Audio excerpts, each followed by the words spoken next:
soudruzi v odpadku.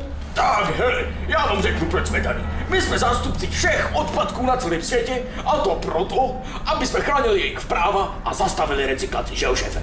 Jo, jdeme dokopat palcatku prostě. Jdeme na ně! Já tamhle někoho vidím. Hej, Bobo, co tady děláš? Co?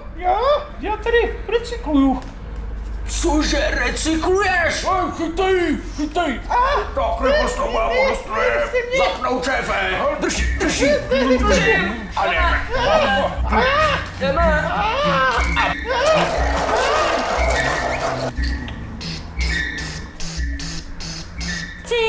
Zahoďme řetězy, zahoďme okovy, zachraňme deštné pralesy, recyklujme Ano!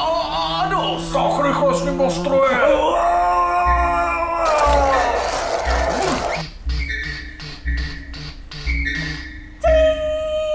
Tyjo, tamhle zas někdo je.